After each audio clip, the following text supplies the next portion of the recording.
Hello, everyone. I am Mickey Ibarra, founder and chairman of the Latino Leaders Network.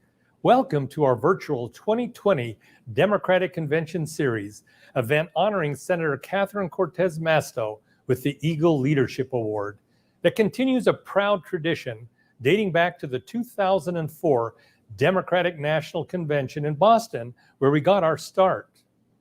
While regrettably, we are unable to convene the 61st Latino Leaders Luncheon Series in Milwaukee as planned last month, we have a terrific program that includes the award presentation and special guest remarks by Tom Perez, DNC Chair, and Congressman Ruben Gallego, Chair of the Congressional Hispanic Caucus Institute, our community partner.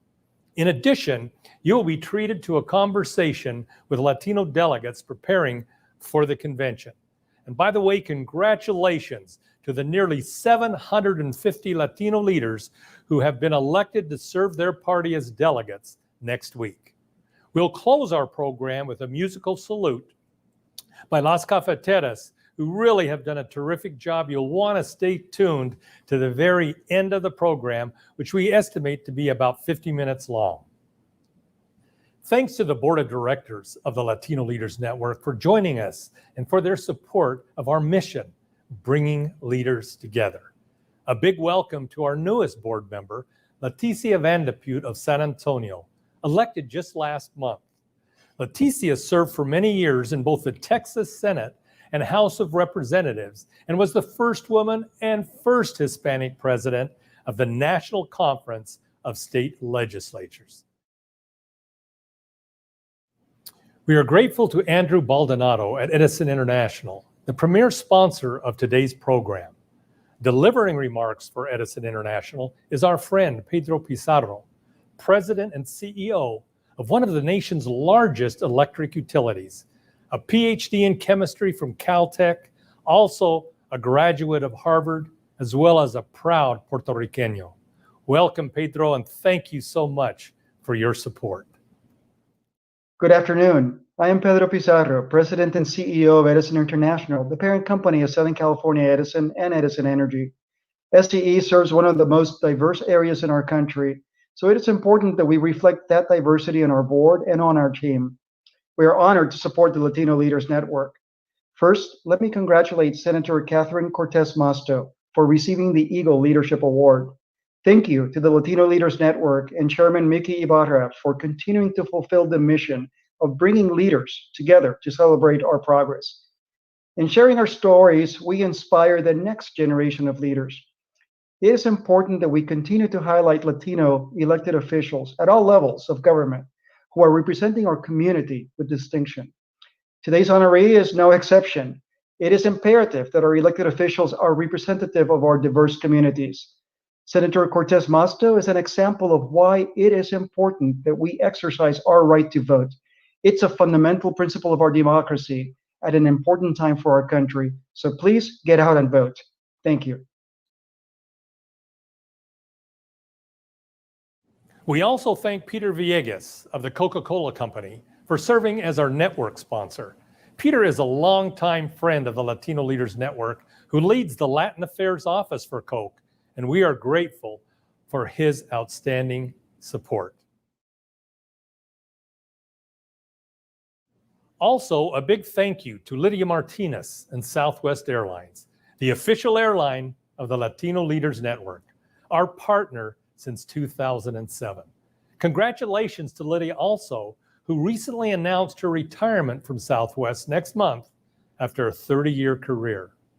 We also appreciate MacArthur Stevens of Geico and Angie Garcia Lathrop of Bank of America for serving as VIP sponsors. Finally, we are grateful to El Tiempo Latino and Rafael Ulloa, executive editor, for serving as our media partner. They do a great job of covering our events in Washington, D.C. and around the country.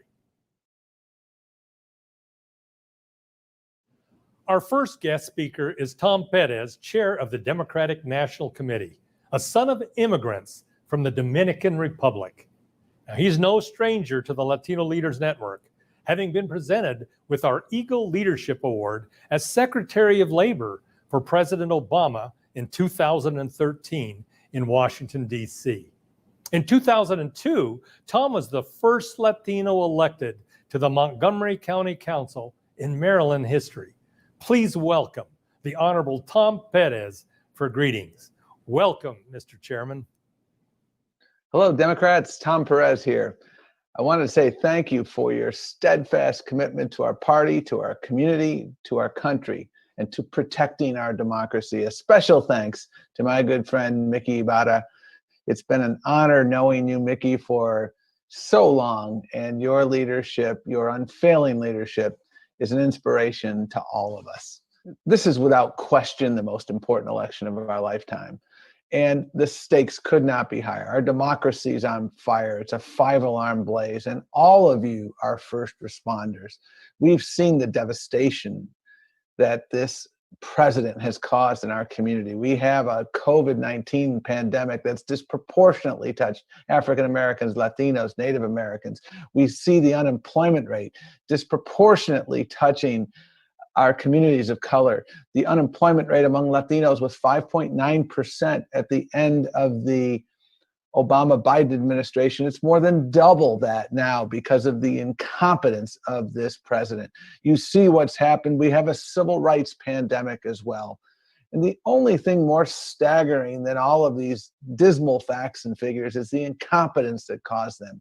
Donald Trump has failed as a president, and Latino communities have paid a heavy price for his failures, for his absence of empathy and compassion.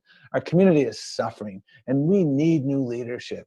That's why I'm so proud of the plan Joe Biden has introduced to lift up Latino communities across the nation.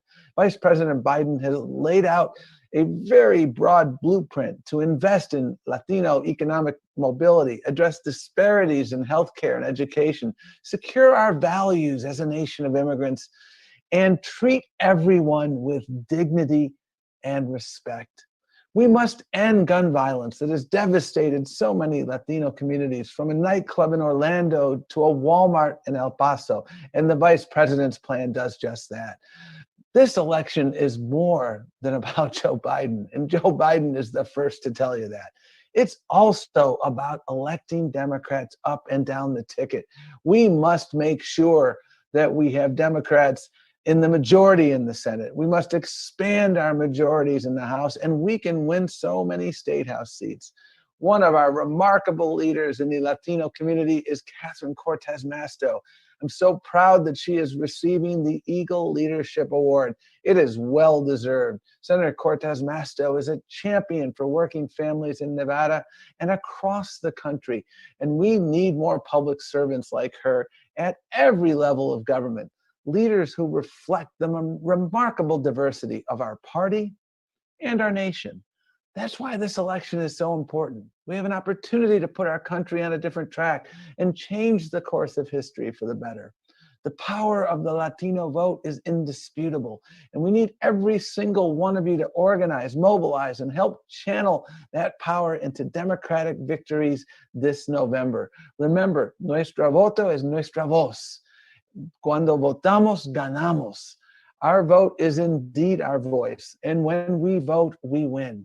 So thank you for everything you're doing to elect Democrats. And thank you again, my good friend, Mickey Ibarra, and the Latino Leaders Network for hosting this convention. I'm sorry we can't be there together in person, but together today, we will commit to making sure Joe Biden is the next president of the United States. We are Donald Trump's worst nightmare. Now let's go make history this November. Thank you. Our next speaker, Congressman Ruben Gallego of Arizona, the son of Hispanic immigrants, Harvard graduate, veteran of the United States Marine Corps serving in Iraq, and past state legislator. Congressman Gallego is chair of the Congressional Hispanic Caucus Institute, our community partner today, and will now deliver an honorary tribute. Thank you, Congressman.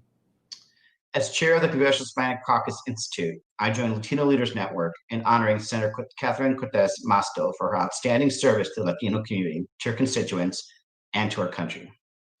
Senator Masto has been a path-breaking leader. The first Latina to ever be elected to the United States Senate, she has lived the American dream and is a role model for young people throughout Nevada and the nation. Like so many immigrants throughout our nation's history, her grandfather immigrated from Chihuahua, Mexico in search of a better life. While neither of her parents could go to college, they always taught her and her sister the importance of education and hard work. Before being elected to the United States Senate, Senator Cortez Masto served 2 terms as Attorney General of Nevada and was a strong advocate for working families, seniors, women, and children. Senator Masto is known for her integrity and her leadership, qualities that make themselves evident in the work she does each and every day. She fights for the issues that matter to our community. She sponsored legislation to strengthen healthcare, to support our troops and veterans, to repair our broken immigration system and protect dreamers, and to promote job creation and workforce training in technology and renewable energy. She believes that every family deserves a path to the middle class as she works every day to bring that closer to reality. Senator Masto is a champion for hardworking families and fights tirelessly for the Latino community on all fronts. She's an inspiration to me, to our fellow lawmakers, and to Latino leaders young and old across this country. She shows up to work each day, rolls up her sleeves, and isn't afraid to tackle the hardest problems and confronts the biggest obstacles. This is why she justly deserves this award. Thank you and congratulations, Senator. And now our award presentation. Senator Cortez Masto, on behalf of the Latino Leaders Network, I am pleased to present you with our Eagle Leadership Award for your outstanding leadership in the United States Senate, State of Nevada, and the Latino community. Congratulations, Senator. Hello, I'm Catherine Cortez Masto, and I am grateful that the Latino Leaders Network has brought us all together virtually today. I want to thank my good friend Mickey Ibarra for the hard work that went into pulling this event together, as well as everyone else who contributed to make today possible. And I'd also like to thank a very good friend, Representative Gallego, for those kind words. You know, I am absolutely delighted to receive the Eagle Leadership Award. And I am very conscious of the weight of this honor, particularly now and what's happening in our country.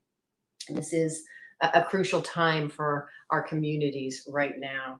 And we all know Latinos are woven seamlessly into the fabric of America with achievements in the fields of science and politics, sports, and the arts. From food to music to literature, Latino culture is an essential facet of American culture. Our contributions to the melting pot of America have helped form our identity since the beginning of the Republic. And over the past decades, Latinos in the United States have made major gains in homeownership, entrepreneurship, and educational attainment. But we all know there's so much more work to be done. At the same time, I don't have to tell all of you that Latinos in my home state of Nevada continue to face barriers. And this coronavirus pandemic has only exacerbated those challenges. This coronavirus has devastated Nevada's vibrant hospitality and travel industry, and it is endangering the health of so many Latinos in the Silver State who, quite frankly, are on the front lines of helping others in this pandemic right now. We all know Latinos across the nation are facing a critical moment, from issues like immigration to education to healthcare to police reform, you name it. That's why your leadership in communities throughout the nation is critical. And we all have work together to do to come up with new approaches to solving the problems that we have in common. I am so grateful for the partnership of organizations like the Latino Leaders Network and others working for positive change. You know, I have benefited, and I say this all the time, my whole life from the work of those who helped me open doors and break barriers. That's why, like so many of you, I feel the responsibility to open the door that much wider for those who come after me. We never pull up the ladder. We keep ensuring that others have that opportunity to go through that door as well. So I just want to thank you again for this tremendous honor. And thank you for your dedication and hard work in every walk of life for our communities. You know, we are so much better for all of your hard work. So thank you again. And now for a conversation with Latino delegates preparing for next week's Democratic National Convention. We are delighted to welcome our delegate panel, both dear friends for many years. Secretary of State Alex Padilla of California, and State Senator Carol Alvarado of Texas. It is also my pleasure to present the moderator, Maria Teresa Kumar, Voto Latino President and CEO, MSNBC contributor, and a founding member of the Latino Leaders Network Board of Directors.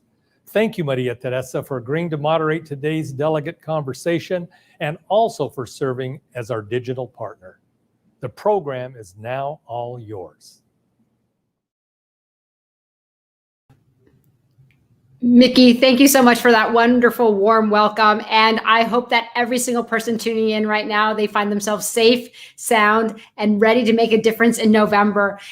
I have to say that what Mickey has built with the Latino Leaders Network is truly special, but it's also built for this moment when we have a group of Americans that are now in executive positions, such as yourself, to make an incredible, resounding difference this election. My name is Maria Teresa Kumar, and I am the president and CEO of Voto Latino. We are a civic organization focused on registering and turning out Latinx voters at scale to the polls. For the 2020 cycle, as of this morning, I have to share with you, we have already registered 247,591 new voters. And I have to say 91 new voters because every vote counts, as we know. And as a digital native organization, we work nonstop, and we are well on our way to registering over 500,000 new voters in time for them to cast a ballot in November. We intend to contact over 1.5 million low propensity voters in the Latino community. We have already trained over 3,200 new volunteers since the pandemic started, and we've already contacted over 600,000 voters, making sure that they have their information on filling out the census, making sure that they have their information on vote by mail, and that they are registered to vote. More importantly, one of the things that Voto Latino has created this election cycle is the Voto Latino Foundation Impact Council, because we're going to need every single one of us to have all hands on deck. It is a collective of leaders from across industries committed to supporting voter registration and turnout in 2020. We are comprising notable voices and community activists, celebrities, musicians, corporations, executives, business owners, media, and each member is actively working to participate. So if you're interested in working with us and joining the ranks of Zoe Zaldana and Pepe Estrada over at Walmart, please consider emailing me at mtk@votolatino.org. Again, mtk@votolatino.org. And we will provide you all the information you need to participate and make sure that every single person in the Latino community participates in our elections this cycle. And with that plug out of the way, I am very excited to welcome the next two guests. They are both longtime friends. I got the chance to meet both of them through, not shocking, through Mickey Barra and the Latino Leaders Network. And the work that they're doing in the respective states is admirable, and it meets the moment of our times. First, I'd like to welcome Senator Carol Alvarado. Senator Carol Alvarado is proud to serve the Texas Senate District 6 in Harris County and was elected in 2018 during a special election. Prior to her tenure as a state senator, she served 5 terms representing District 145 in the Texas House, with a legislative focus on economic development, public health, and public education. Senator Alvarado was recently elected by her colleagues to serve as the chair of the Texas Senate Democratic Caucus. She's a native Houstonian and a longtime resident of Houston's East End. Welcome, Senator. Thank you. Welcome. I would also like to welcome a longtime friend of Voto Latino, Secretary of State Alex Padilla. He was sworn in as a California Secretary of State on January 5th, 2015. Secretary Padilla is deeply committed to increasing voter registration and participation and a champion of strengthening voting rights. Under Secretary Padilla's leadership, California passed the California Voters' Choice Act, expanding voter options as to how, when, and where they can cast a ballot. 5 counties implemented the CVCA in 2018 and saw an average increase in ballots cast by over 18%. In marginal elections, we can all agree that is not small. And so with that, I'd like to welcome both of you to this conversation. I do wish that we were in person and in community, but this is just as good. So with that, I'd like to have the very first question open-ended to both of you. Joe Biden announced that Kamala Harris was going to be on his ticket as his vice presidential nominee pick. Tell me this historic election means to you personally, the Latino community, and the nation. Carol, I'll start with you. I'm ecstatic as a woman, as a Latina woman of color. I couldn't be prouder of Biden's choice. And I think that speaks to his ability to understand what we need to do to get this election over the finish line. Kamala is a daughter of immigrants, so she will be able to connect with Latino voters. She has a strong record in getting the Latino vote support in California, both as the district attorney in San Francisco and the AG for the entire state of California, and then getting elected to the Senate. She has broken barriers. She is smart. She's articulate. She's going to be able to hold her own.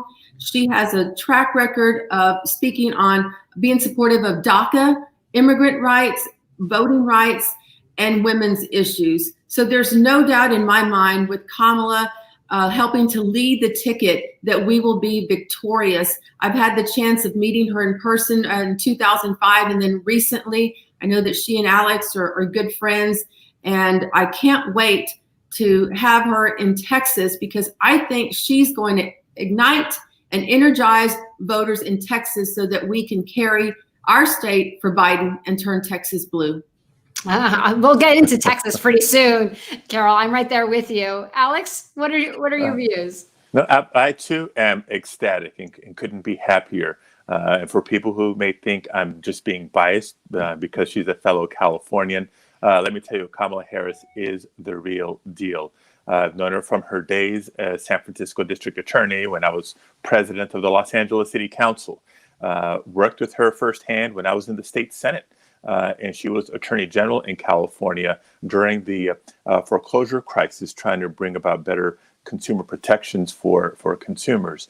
And in the last couple of years, I mean, her staff and my staff literally wordsmithed together all the election security and voting rights legislation that is considered in the Senate. So it's a substantive relationship. I think she brings a lot to the ticket, not just politically. You're asking, what does it mean for Latinos?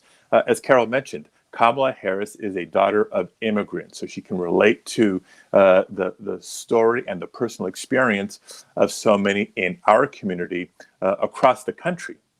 But let me also be specific about this, because it's about making sure we win in November and being a good partner, governing partner with Joe Biden when we win in November. But if you look at the damage that's been done in the last 4 years during the Trump administration, the U.S. Department of Justice is at the core of what they're exploiting to try to achieve, not necessarily lawfully or constitutionally, but through Homeland Security and other departments and agencies. Kamala Harris, when she was Attorney General in California, oversaw the second largest Department of Justice in the nation, second only to the U.S. Department of Justice. So I think she knows the institutional and administrative levers that need to be pushed and pulled to bring back accountability and, frankly, conscience to what our federal government could and should be doing to help people, not to lock kids up in cages. Well, and I think you brought up several good points there, but I think it was not just in the selection of Kamala Harris as the embodiment of so many immigrant families' aspirations for their children and the embodiment of, yes, a woman in breaking history, but it's her resume and her credentials and what she brings to this table of both a combination of life experience, Alex, and a combination of real chops of understanding what a job entails, which I think we could all agree is what's vastly missing from the administration right now in their response to COVID. And so I want to talk a little bit about what we can expect first on the election, on this convention, that it's going to be done completely virtually for the very first time. But then I want to get in and pack a little bit more of that substance that we need in order to mobilize our voters. And so with that, Carol, I want to talk to you. What can the 750 Latino leaders who are part of the delegation expect during the next week's convention? It'll be the very first time that a convention is held virtually. What are the expectations around that? Well, I think Tom Perez, under his leadership, and the team at the DNC, they've gone out of their way to make sure. I think there are 15 different ways you can stream the convention. It starts on Monday, and I know that we have hundreds of Latino delegates that are participating, myself included. And I've already proudly cast my official ballot for Biden as our nominee. You. But I think more importantly, we have an opportunity to to talk about the issues that are so important. They're resonating with Latinos today that are struggling from the COVID, from being unemployed, for decisions on whether or not to send their kids back to school. And it's Democrats that are speaking to those core issues. And you're going to hear that. It will resonate throughout the convention. We have great speakers like Senator Cortez Masto and Tejanos like Julian Castro and my colleague in the House, Victoria Ñave. And of course, yours truly, Alex Padilla, Secretary of State, will be featured at the DNC. So I'm appreciative that our Latino leaders from diverse backgrounds are going to be highlighted, but it's up to us to make sure that we're promoting it on our social media platforms, to make sure that voters are tuning in and listening to the message that Latinos have to say. I think it's so important and very telling that just today, after making their first appearance, Vice President Biden and Kamala Harris are sitting down with medical experts and scientists to get briefed and to formalize their own policies on what a real response to COVID looks like, because Latinos have paid a very disproportionate high price for the ill leadership, lack of leadership from Republicans across this country. And I want to talk a little bit about that with you, Alex, about not just the malpractice going on in the White House right now as they're addressing Latino issues, or in most cases are not, but also the way that they are actually addressing voting in general. And I want to bring it to here because I think that we can recognize our grievances that the administration is doing against the Latino community, but there are real issues that they're doing when it is addressing the infrastructure of our ability to even cast a ballot. And I know that in your expertise as Secretary of State, you've been able to not only safeguard elections, but also expand them. Talk to our audience a little bit about your concerns come November and what they can do to help prevent some of the chaos that we're seeing. For example, we're seeing right now that that he is potentially sabotaging the United States Postal Service because he is afraid of the flooding of vote by mails that we're seeing. What are the things that are really keeping you up at night, perhaps, and how can we troubleshoot together to ensure that our votes are cast? Sure. That's a lot. And I know we don't have a ton of time, so I'll try to be succinct. Look, first of all, I invite you to look at this through a couple of lenses. Number one, our nation just lost one of our heroes in Congressman John Lewis, right? Nobody embodied the fight for civil rights and voting rights over the last half century more than Congressman John Lewis. So let's recall the spirit for which he didn't just fight for and march for, he bled for and served in Congress for. And so we should be doing everything we can to make it easier for eligible citizens to register to vote and to vote, right? It's a fundamental principle. Unfortunately, even something as simple as that has become partisan, not because of what Democrats are doing, but because of Trump and Republicans are doing to make it harder for people to participate. It's been an ongoing challenge for decades, and especially since the 2013 Shelby v. Holder decision that kind of unleashed the voter ID laws, the purges of voter rolls, all those sorts of things. And now, just like COVID-19 is exacerbating healthcare issues, economic issues, it's also exacerbating access to the ballot issues.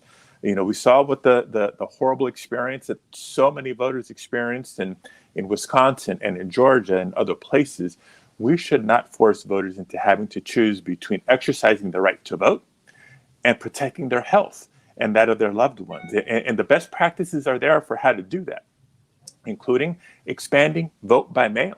And so when Trump attacks the vote by mail as an option, it's first of all baseless, nothing but lies, but it's seeking to undermine confidence in our elections. And so we have to correct the record.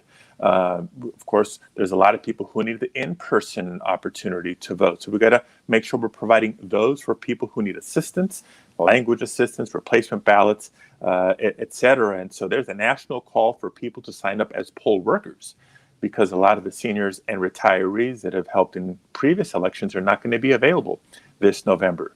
But, you asked specifically about the Postal Service, and let's be absolutely clear. Trump's attack on the Postal Service, challenging the resources that the Postal Service needs to continue operating, is a direct attack on vote by mail and voter suppression right before our very eyes. There is some things that we can do to try to mitigate those impacts. Some states, thankfully, have moved from having a deadline of vote by mail ballots or mail-in ballots having to be in the hands of elections officials by the time the polls close on election night. Increasingly, states are moving to what's called a postmark policy. As long as the return ballot is postmarked on or before election day, we can give it more time after the election to still arrive and still be counted. So that's good in the event of delays in Postal Service. In California, we had a postmark plus 3 days policy. We're extending that to postmark plus 17. State by state, how can that be done? Is it via executive order? If you have a friendly governor, is it the Secretary of State? Is it a legislative action that is necessary, or litigation? And so it's one of the reasons there's so many lawsuits across the country. The RNC is funding more than $20 million of legal attacks on changes to law to make it easier for people to vote and stay healthy this election. It's unconscionable, but we have a lot of outreach and voter education work to do over the next 82 days. And Alex, I think, and I want to bring Carol back into the conversation, but I think that we have to speak very plainly of why all of these obstacles come about against this idea of every American that should be enfranchised, the ability to cast a ballot. And it's really because for the very first time in 2010, the Republicans read the tea leaves and recognized the fastest segment of the American population that grew in those last 10 years of the 21st century were Latinos. And so you mentioned Eric Holder. Eric Holder and Shelby County gutted the Voting Rights Act because Shelby County had experienced over an 80% increase in Latino population. And all the 22 states that followed had experienced at least a 40% of Latino population because they were waiting for today. The Republicans recognized that in 2020, Latinos were going to be the second largest eligible voting bloc. And of that growth, it is very exciting to see what is happening specifically in Texas, Carol, because I deeply believe that Texas is where California was under Pete Wilson 25 years ago. And I have to say, I do get chills because I think that you guys are on the cusp of turning the country blue and carrying a progressive agenda. But tell me why I'm right. Well, a lot of it has to do with the good work that you and Voto Latino are doing. Thank you for registering all those thousands of voters, many that reside in Texas. And I want to congratulate Alex on all the work that he's done. I have looked to Alex for leadership. I've filed numerous bills to have just simply online voter registration, which 40 states have, and the District of Columbia. But Texas is one of the last remaining states to implement that. And earlier this year, we had a Secretary of State, unfortunately, not at all like Alex, but who purged thousands of voters for no reason. And the burden of proof was on the voters. They had to go and prove that they were citizens and eligible to be registered to vote. So we have been in court on issues about voting by mail. We are waiting to hear from the Fifth Court of Appeals. And of course, there's an also appeal before the Supreme Court. But we know that Texas is in play. It is the largest battleground state now in the country. With our 38 electoral votes, we're excited because we know that it is possible, but it's a team effort. And we also recognize that Texas has not delivered a Democratic presidential candidate since 1976 when Jimmy Carter beat Gerald Ford. So there is a lot of excitement here. We are this close to flipping the Texas House of Representatives, which would mean a Democratic Speaker of the House, could be a woman, could be a Latina, we don't know. In the chamber that I'm in the Senate, that will take a little longer. But we know that a little over 30% of eligible voters in the state of Texas are Latino. So there's a lot of work to do, but time is on our side and the numbers are on our side. So thank you, Maria Teresa, for your efforts with Voto Latino and registering thousands of Latino voters here in our state. Now, we're excited because we think that there are so many young Latinos that are also for the very first time aging into the process. So we're right there with you, Carol. Any way that we could be helpful. As I shared with you, I think as of this morning, we've registered 137,000 new Texans since January 1, and Beto lost with 200,000. So we're on our way. But it's because of the good work that you have and the leadership that they have, such as you, that people have someone to vote for. And we need to make sure that you are continuing staying in office. I want to be mindful of time, and I want to talk a little bit about what you see the future like. You know, a record 32 million Latinos are projected to be able to cast a ballot in the general election. However, we know that in the last 2 election cycles, 49% of Latinos who are registered voters never received a contact. How can, from a political party or from a candidate, how can we better address that deficiency? What do you share with people that are right now tuning in? How can we enfranchise folks to make sure that their voice and their vote matters? And how can we influence the party to do the same? Well, I think there's 2 parts. There's some policy, I think, to be done here. And then, of course, there's the political changes that need to happen in terms of how candidates and campaigns choose who to target and reach out to. On the policy side, I think it's one of the fundamental benefits, frankly, the beauty of automatic voter registration. Because if you're eligible to vote in America today, but not registered, you know, the state doesn't send you the voter information guide. Mm-hmm. If you're eligible to vote today, but not registered, you know, your county doesn't send you the sample ballot and instructions. If you're eligible to vote in America today but not registered, the chances are candidates and campaigns and political parties aren't reaching out to you because you're not on the list. You know, so the easier we make it to be registered, whether it's through online registration, pre-registration, same-day registration, or automatic registration, which has been enormously successful, all of a sudden you're on the list, and all that activity begins to happen. You get the information from your state and your county, and at least the smart candidates and campaigns will start reaching out to you. And the reason it's even more powerful is we know the data. Maria Teresa, this is your bread and butter. Mm-hmm. Who is it that tends to be eligible but unregistered? It's disproportionately working class families, disproportionately communities of color, especially Latinos, and disproportionately young people. Latino millennials are like the biggest untapped voting bloc in America. And so to your point earlier, that's why Republicans are trying to make it harder for new people to register and to stay registered because we have strength in numbers. So we can overcome that, we can counter that, and then flex the muscle at the ballot box. And frankly, between Carol's leadership in Texas, I'm trying to do my part in California, people like Congressman Tony Cardenas and his leadership in Bold Pack, mm-hmm. Tom Perez as head of the DNC, you know, and so many others across the country, getting candidates and campaigns to think differently in terms of who we outreach to and how we outreach to voters differently. We can't just come around once every 2 or 4 years and say we've got to mobilize. You know, Tom Perez, one of his great lines that I appreciate is mobilizing is not organizing. We need to be building relationships with voters year round and year in and year out, not just show up, you know, 60 days before a big election and say we have work to do. No, amen to that. You're singing to music to my ears, but I want to be. I know that we're coming up on time, so I want to give you each an opportunity to give some closing remarks. Next week, during the Democratic Convention, in a very highly unusual way of presenting our presidential candidate and vice presidential nominee, what do you expect, and what's our opportunity to share with the broader American public? Carol?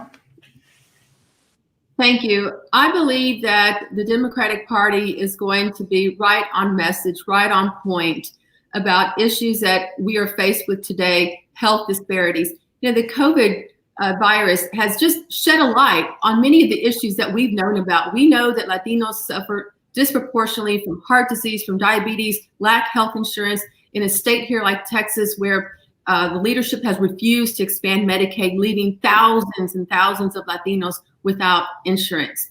So I think that Latinos will be impressed. I know here in Texas, I'm very grateful that the Biden campaign has put Rebecca Acuña, a Latina, to be in charge of the Biden campaign in Texas. I think that sends a strong message. I think you'll hear from some of our national leaders, our state leaders across this great nation who will speak to the heart of issues that resonate with Latinos about economic opportunities, about opportunities for a better tomorrow, and a ticket that is reflective of our community, a vice presidential candidate, first time ever, a woman of color, a daughter of immigrants, working class people speaking on working family issues. I think those are the issues that are going to resonate. We encourage all of our Latino voters to engage, to listen, and to participate with this virtual convention.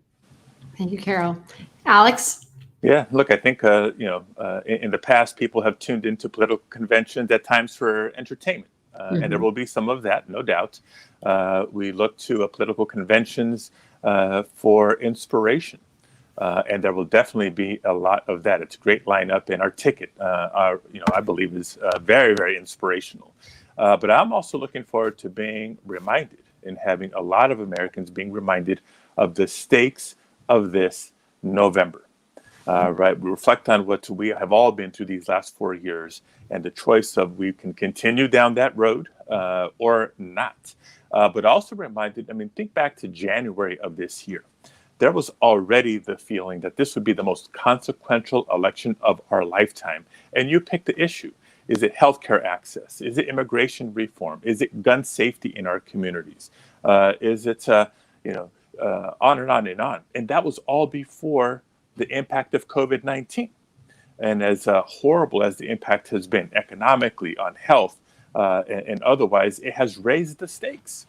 And that was before the killing of George Floyd in Minneapolis. And look at the movement that has responded, not to just the killing of George Floyd, but so many others before him, demanding justice and the end of discrimination in all its forms. And so we have to be reminded of all the reasons why we need to vote. And while we're not physically together in Milwaukee, I don't think it's a challenge or just a uniqueness, but it's an opportunity to use all the modern day tools of networking, social media, and otherwise to get every single one of our family members, our friends, our neighbors, our coworkers to get engaged. It's not about sitting back and waiting for somebody else to do the work. We can each do our part, remind ourselves about the census because it's not too late, push voter registration, and make sure we all cast our ballot and elect Joe Biden and Kamala Harris as the next leaders of the United States of America. And I want to thank both of you, California State Secretary Alex Padilla and Texas State Senator Carol Alvarado, not just for joining me in the conversation, but more importantly, for being excellent public servants, for representing Americans and the Latino community in particular with such grace, such professionalism, and an aspiration to our young people. It is now in these times where we have a president who speaks so poorly of the Latino community to see leaders such as you rise above it and fight like hell for us. So grateful for your leadership to both of you. I have to see, as I end this conversation, I have to stress that everybody tuning in, we are in a unique opportunity to write the course of our country. 10 years ago, we would not have been ready for Donald Trump because professionally, we just didn't have you all in decision-making decisions. Now we do. So please do consider joining the Voto Latino Impact Council. If you email me at mtk@votolatino.org, we'll get you to work. We'll get you all the information you need. Because as Alex said, it's going to take all of us going and flooding social media, flooding our networks, because we know that the stakes are too high for our community and we cannot afford to stick it out. Now, it is my pleasure to introduce to you today's musical guest. Please join me in welcoming Las Cafeteras performing their powerful song, If I Was President. Enjoy. What's up, Latino Leaders Network? We are Las Cafeteras, and we're here today celebrating the first Latina senator, Catherine Cortez Masto. Congratulations. This song goes out to every brown girl, to every Latina who has a dream to be somebody, to make a difference in the world. This goes out to you, if I was president. Si fuera presidente, honestamente, si fuera presidente, para mi gente, si fuera presidente, honestamente, presidente, para mi gente. was president, woo, if I was president, I'd cancel rent. Bail out my people, not say it from the steeple. Laptops for Rasta so they can stay in casa. Free education, universal health care, no hesitation. And my first lady would beat my mom, cause she'd smack me in the head if I was dropping bombs. And I'd free my poor black and brown kids that got caught up in 3 strikes. And when they get out, I'ma give them free bikes so they could ride to the future, not to the past. Yo, yo, yo. Me gusta la lima, me gusta limón, pero no me gusta tanta corrupción. Me gusta la lima, me gusta limón. Si fuera presidente, honestamente, si fuera presidente, para mi gente, si fuera presidente, honestamente, presidente, para mi gente. Breathe in deep. Remember that in these 2 hands is the power to destroy or create. Another world is possible, so why wait on a president or Congress to come save us when we are the ones we've been waiting for? And the only way to know how far we can go is if we put our power together like this. Put your power together like this. If you're at home, clap along like this. Put your power together like this. Whole world, clap along. Me gusta la lima, me gusta limón, pero no me gusta tanta corrupción. Me gusta la lima, me gusta limón, pero no me gusta tanta corrupción. Latino Leaders Network. Me gusta limón, pero no me gusta tanta corrupción. Senator Masto, paving the way. Let's go. Me gusta la lima, me gusta limón, pero no me gusta tanta corrupción. Me gusta la lima, me gusta limón, pero no me gusta tanta corrupción. Thank you, Las Cafeteras, for sharing your musical salute, If I Was President. And congratulations once again to Catherine Cortez Masto, our honoree. Good job, Maria Teresa. Thanks to Alex Padilla and Carol Alvarado for the conversation, and Tom Perez and Ruben Gallego for guest remarks. And of course, always grateful for our sponsors. We'll now end the program with a promo reel for our book, Latino Leaders Speak, and a curriculum guide featuring past honorees, complete with online learning activities free of charge at LatinoLeadersNetwork.org. And all of the delegates registered for this event, over 600, will be mailed a complimentary copy of our book, courtesy of the Latino Leaders Network, to thank them for their leadership. Please go to our website to learn about future events also. Now to the promo reel, and thank you for joining us.